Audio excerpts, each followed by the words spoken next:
আজি সন্ধিয়া ভাত সাজ কেনেকৈনো বনালোঁ তাকে দেখাম। বিলাহী আৰু মাছ, ফুলকবি, আলু, খুব ধুনীয়া হয় সোৱাদ। এনেকৈ আপোনালোকে বনাইনে সেইটো ক'ব আৰু এনেকৈ বনাই খাবচোন। প্ৰথমে দেখালোঁ এইটো মাছটো বাছি নানিলে মানে এনেকৈ আনিলে, ফিচাৰীৰ পৰা উঠাই আনিছিলে।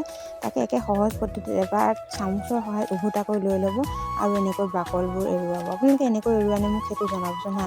মাছ আনিলে মোৰ ভাগতে পৰে, এৰুৱাব লগা হয়, মানে ৰান্ধনি যিহেতু চব কৰি ল'ব লগা হয়। এনেকৈ এৰুৱাই লওঁ, আনিলে এৰুৱাই ল'লোঁ। আকৌ এতিয়া মাছটো ধুনীয়াকৈ ধুই লৈ এতিয়া পিচ কৰি কাটি ল'ম। পিচ কৰি কাটিছোঁ, দেখিছেনে এনেকৈ। বজাৰত মাছ এনেদৰেই কাটে, গতিকে ঘৰতো মই কাটিব লগা হয় আৰু কাটি দিওঁ। ফাইনেলি কাটি লৈ ল'লোঁ।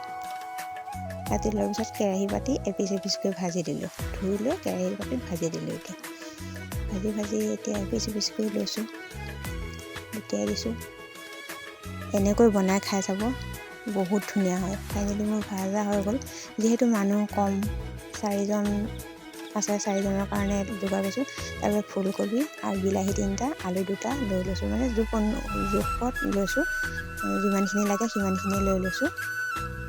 টুকুৰা কৰি কাটি ল'লোঁ আৰু এটা কুকাৰত নিমখ দি মই বইল কৰিম। মানে কিনা শাক পাচলিত বহুত সাৰ দিয়া থাকে, সেইকাৰণে মই বন্ধাকবি হওক, ওলকবি হওক, ফুলকবি হওক, সকলোখিনি মই কাটি লৈ গৰম পানী দি ধুই লওঁ। লৈ প্ৰেছাৰত বহাই দিলোঁ 3টা হুইচেল দি। তাৰপিছতে আকৌ বিলাহীখিনিও কাটি লৈছোঁ। মানে কবি সিজালৈ মই বিলাহীখিনিও ৰেডি কৰি লৈছোঁ।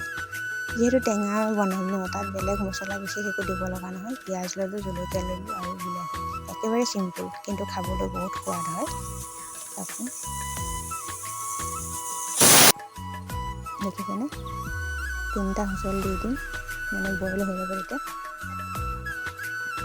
এতিয়া মই কেঁচা জলকীয়া 2টা, কাটি থোৱা পিঁয়াজখিনি দি ল'লোঁ, অলপমান লৰাই দিলোঁ। দি তাতে এতিয়া কাটি লোৱা বিলাহীখিনি দি আকৌ ভাজি দিছোঁ। তাৰপিছত হালধি দিলোঁ, তাৰপিছত নিমখ দিলোঁ। দি এতিয়া আকৌ খুব ধুনীয়াকৈ লৰাই দিলোঁ। দি প্ৰেছাৰত দি থোৱা ফুলকবিখিনি এতিয়া তাতে দি দিলোঁ। দি এতিয়া আকৌ ধুনীয়াকৈ লৰাই দিছোঁ। মানে একেবাৰে সহজ হয়, খাবলৈ কিন্তু খুবেই সোৱাদ হয়। দেখিছেনে, একেবাৰে সহজ পদ্ধতিত বনাইছোঁ। আপোনালোকে এনেকৈ বনালে। আৰু ইফালে মই গৰম পানী ৰেডি কৰিছিলোঁ, সেইখিনিও মই তাতে দি দিলোঁ। এতিয়া উতলিব লৈছে, উতলি আছে। উতলি থাকোঁতে দেখিছেনে, মই সেই ভাজি থোৱা মাছখিনি তাতে দি দিলোঁ। এতিয়া লৰাই দিছোঁ এবাৰ। বেছি সময় নালাগে, এনেকৈ বনাই সেইটো মোক কমেণ্ট কৰি জনাব। আৰু খাবলৈ খুবেই সোৱাদ হয়। ফাইনেলি মোৰ হৈ গৈছে।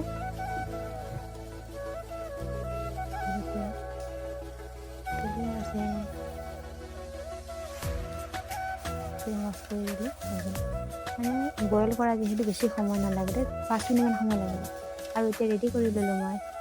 এনেকৈ বনাই খাই চাব আৰু কেনেকুৱা পালে ভিডিঅ'টো চাই জনাবলৈ নাপাহৰিব। তেনেহ'লে আজিলৈ বাই বাই।